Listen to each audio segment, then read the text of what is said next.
No sé por dónde empezar. Solo sé que hay cosas dentro de mí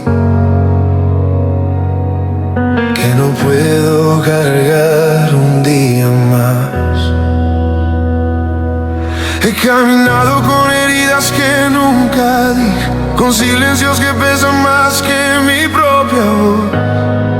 Tengo sombras que aprendí a esconder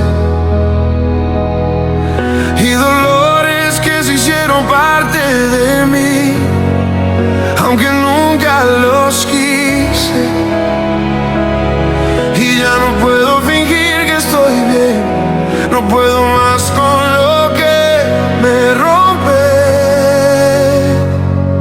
Jesús, rompe todo lo que me rompe.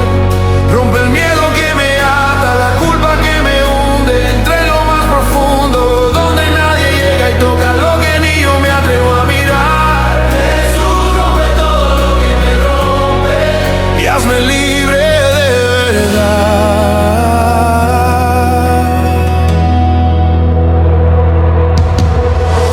Hay recuerdos que vuelven sin avisar, palabras viejas que todavía duelen, y a veces creo que nunca voy a sanar, que siempre voy a arrastrar esta carga.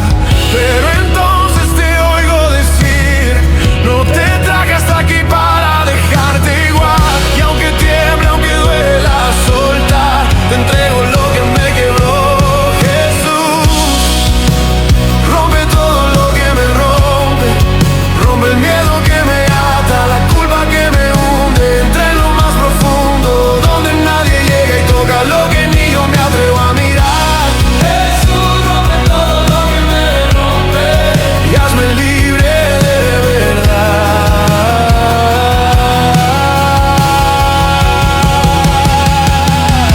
Rompe cadenas que no sabía que tenía, rompe heridas que creí que ya no dolían, rompe mentiras que me hacían dudar, rompe lo viejo y haz algo nuevo en mí. Rompe el llanto escondido, rompe el peso del pasado, rompe el miedo a caer otra vez, rompe todo menos mi fe en ti. Jesús, rompe todo lo que me rompe. Tu amor entra donde nadie pudo entrar. Tú sanas lo que pensé que era imposible sanar. Jesús, Jesús, rompe todo lo que me rompe y levántame.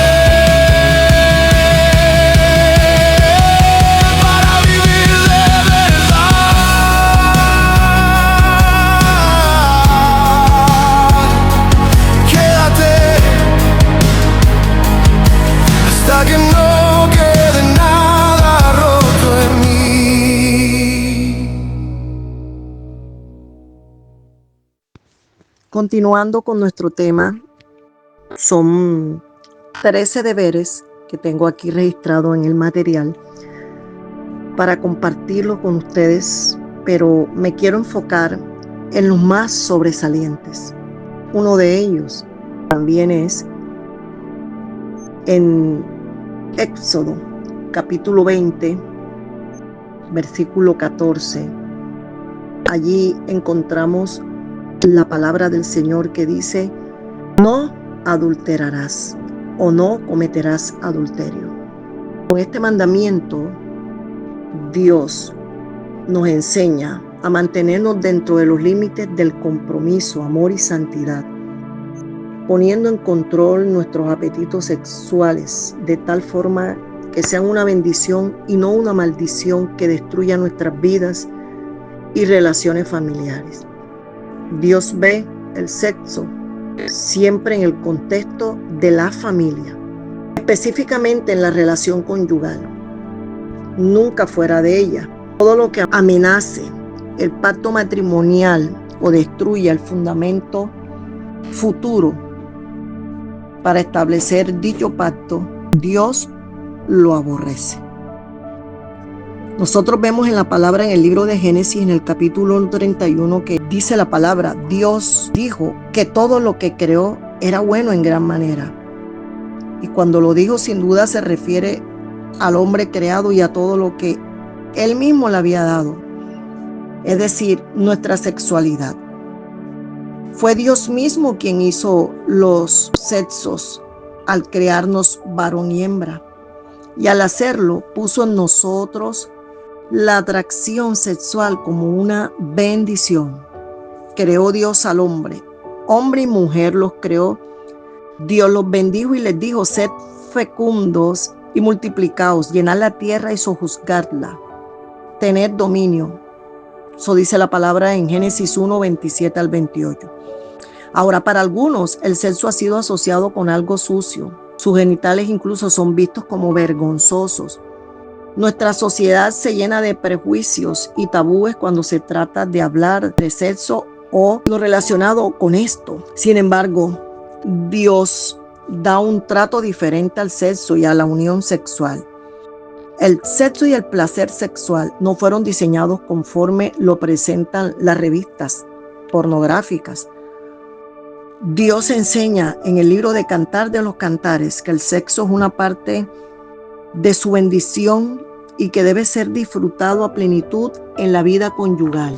Cada esposo debe ser un amante maravilloso de su esposa y cada esposa debe gozarse placenteramente de su marido en esta área.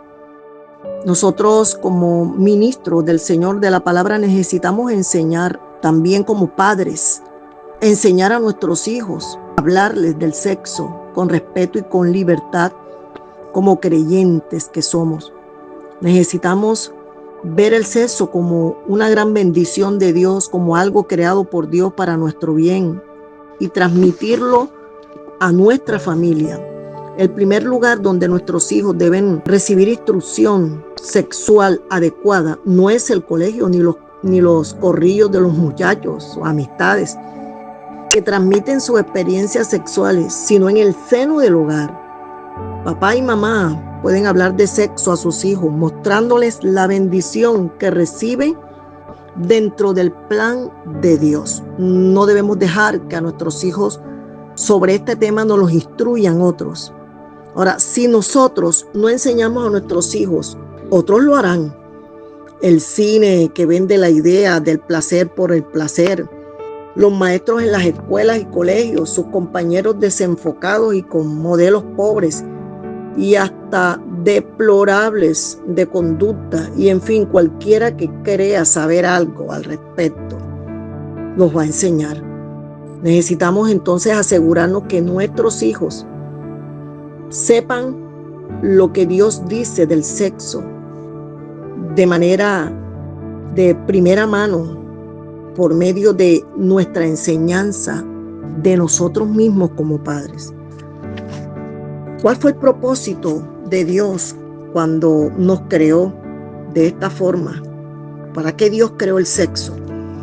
Toda la creación de Dios tiene propósito. Nada está de más en el mundo que Él creó. De la misma forma, el sexo fue creado por Dios, por lo menos con los siguientes propósitos dentro del matrimonio. Primer propósito: desarrollar la unidad. Dice la palabra en Génesis 2, 24 al 25: por tanto el hombre dejará a su padre y a su madre y se unirá a su mujer y serán una sola carne. Estaban ambos desnudos, el hombre y su mujer, y no se avergonzaban. Esta unidad de la cual vamos a hablar entre esposos es vital dentro del desarrollo de la familia. Una pareja dividida contra sí misma no puede prevalecer. Sucumbirá contra los ataques de Satanás, el mundo y su propia carne. Es reconocido por los consejeros matrimoniales que los primeros años de vida conyugal la pareja se adapta hasta llegar a ser uno en medio de sus diferencias. Mientras existan las diferencias de propósitos y valores, la pareja experimentará crisis tras crisis. Pero cuando fluyen juntos en un mismo espíritu, con compromiso pleno en apoyo el uno al otro, el mover de Dios en medio y a través de ellos se hará notable. La sexualidad expresa esta unidad. La relación sexual nos muestra la unidad en 3 dimensiones: unidad física, unidad emocional y unidad espiritual. Miremos acerca de la unidad física. Los cuerpos se unen en una sola carne, expresando físicamente todo el amor, el respeto y aprecio que tenemos por nuestro cónyuge. Esto es una forma única y exclusiva de expresar amor a nuestra pareja. En la unidad emocional se puede tener sexo sin amor, pero en el matrimonio el sexo es una expresión del amor. El alma se apega a la de nuestra pareja. El lenguaje físico, verbal y emocional se expresan con libertad, trayendo unidad a la pareja y expresando la unidad existente. La pareja puede vencer la vergüenza y permanecer en honra el uno para con el otro. Los defectos son cubiertos, los pecados son vencidos al ser confesados uno a otro y pedir el poder de la sangre de Cristo, trayendo sanidad y liberación a sus vidas y matrimonio. En 1 Corintios 6, 16 al 17 dice la palabra: ¿o no sabéis que el que se une con una ramera es un cuerpo con ella? Porque dice, los dos serán una sola carne, pero el que se une al Señor, un espíritu es con él. Miremos la unidad espiritual. Nada más poderoso que una pareja que fluya en unidad espiritual. Estos adoran juntos al mismo Señor, tienen una misma fe, se unen regularmente para orar y hacer yugo de oración. Ministran a sus hijos en el mismo espíritu de amor, fe, humildad y templanza y valor. Los resultados son respuestas a nuestras oraciones, hijos vigorosos en Cristo, desarrollo pleno de la familia, victoria sobre Satanás, entre otros. Cuando la pareja se une sexualmente, la unidad espiritual se expresa de forma especial. Ahora, cuando el adulterio o fornicación se presenta, se rompe drástica y destructivamente dicha unidad. Dios diseñó nuestra unidad con Él de tal forma que cualquier intruso la destruye, como es el caso de la idolatría. De igual forma, la unidad de los esposos es destruida por el ingreso de un tercero en la parte sexual. Fomentar la unidad debe ser algo prioritario en nuestras familias. La palabra conocer en el Antiguo Testamento se aplicaba directamente a la relación sexual. La relación sexual es usada para ejemplificar el grado más profundo de intimidad y comunión en la Biblia, y por ello es usado de forma simbólica en el matrimonio para mostrarnos la clase de unidad espiritual que Dios desea establecer con cada creyente y con la iglesia. Por esta misma razón, la relación sexual es tan santa delante de Dios. Él aborrece el adulterio o cualquier intimidad sexual fuera del matrimonio. Cuando los esposos se unen sexualmente, crece su intimidad y comunión y simbolizan la futura unidad de Cristo y su iglesia, la cual será plena cuando estemos con Él en su reino. Uno de los propósitos por los cuales Dios creó el sexo es la procreación. En Génesis encontramos que el Señor le dijo a Adán y a Eva que se procrearan y se multiplicaran y dominaran sobre la tierra, ejerciendo la autoridad que el Señor les había delegado. Debemos anotar que Dios ve a una pareja como una familia, aun si no tienen hijos. Génesis 2:24. Aquí establece el matrimonio y la familia sin contar con los hijos. Así que la unidad familiar debe persistir de forma independiente de si pueden o no procrear. Esto no es una causal de divorcio. La esterilidad de los cónyuges como incluso lo enseñan algunas sectas. También uno de los propósitos es la alegría y el placer. Unido a todo lo anterior, se encuentra que la relación sexual entonces tiene como propósito el disfrute mutuo del placer, un disfrute santo, responsable dentro del matrimonio y espontáneo para la pareja. Dice la palabra en Cantar de los Cantares 1, 2, 7, 1 al 8. Habla de: oh, si él me besara con los besos de su boca, porque mejores son tus amores que el vino. Usted lo puede leer.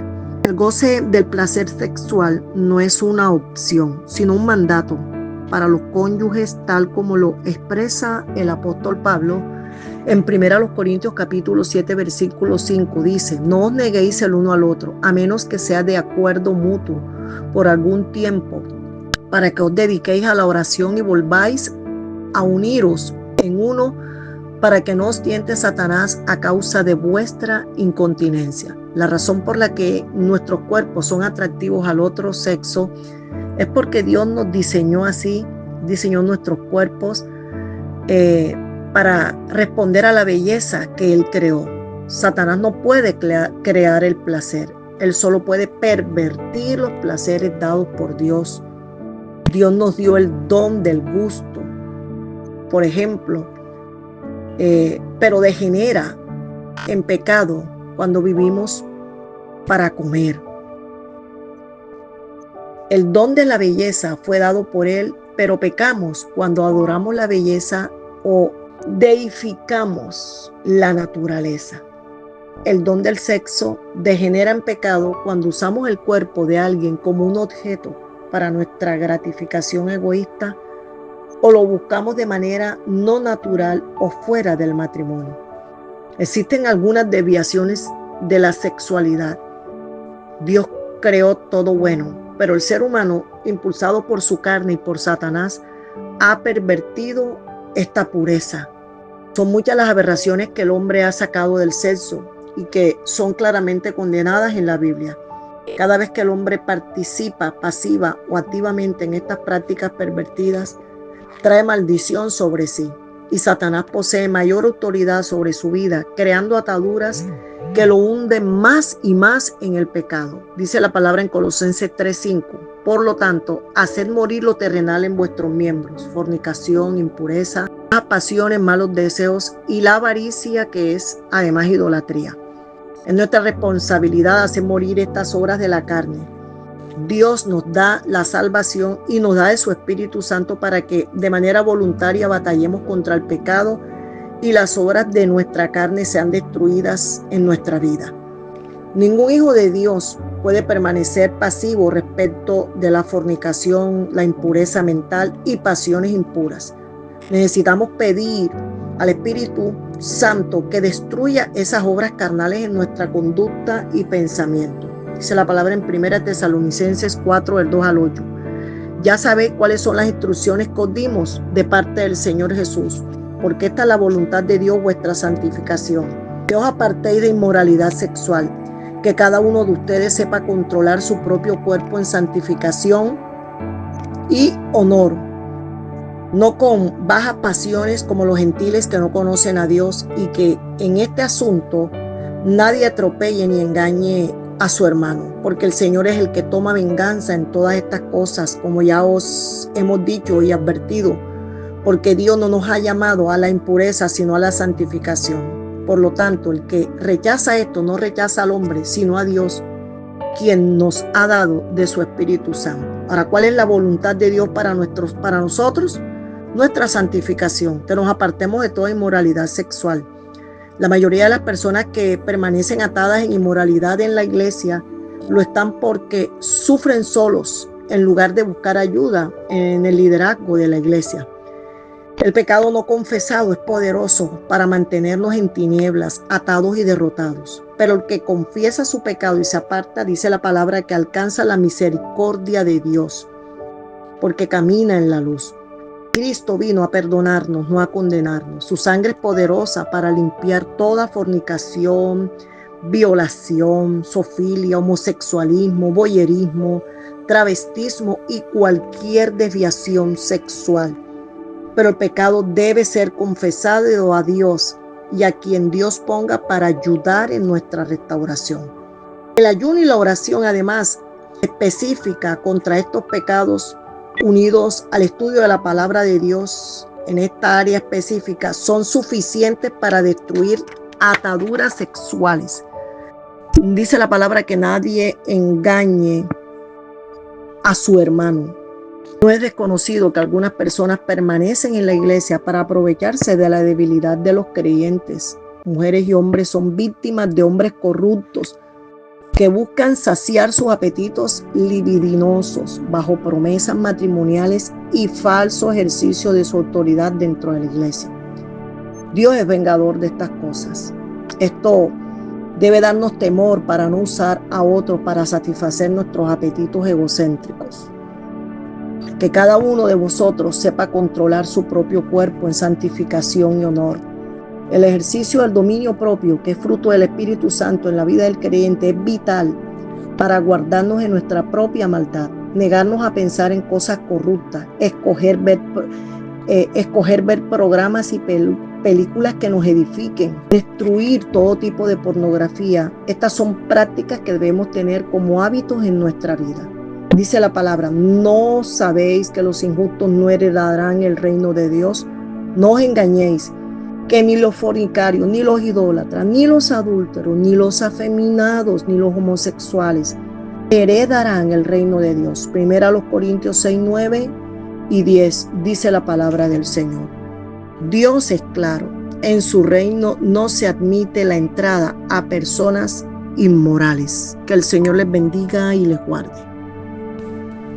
Bendito Dios soberano, estamos delante de tu presencia dándote gracias, Señor, por cada palabra, enseñanza que tú nos das para tener hogares, Señor, fructíferos, hogares de bendición.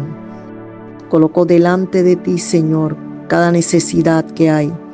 Dios, que tú estés rompiendo cadenas, ataduras y ligaduras, que tú estés trayendo libertad, Señor, sanidad, pureza de pensamiento y de corazón a cada miembro, Dios, de la familia. Oro, Señor, específicamente por las parejas, que tu presencia, Señor, esté llenándoles sus corazones de temor reverente a ti. Que ellos aprendan, Señor, a guardarse, oh Dios, de este mal tan grande, Señor, de este daño tan profundo que se causa ante una infidelidad. Señor, guarda, y aquellos que hayan sido, Señor, víctimas de esta situación, te ruego que sanes, que restaures, Señor, que fortalezcas las vidas y que tú estés obrando, Señor, trayendo consuelo y sanidad. Te doy gracias, bendigo a cada familia en el poderoso y santo nombre de nuestro Señor Jesucristo. Amén.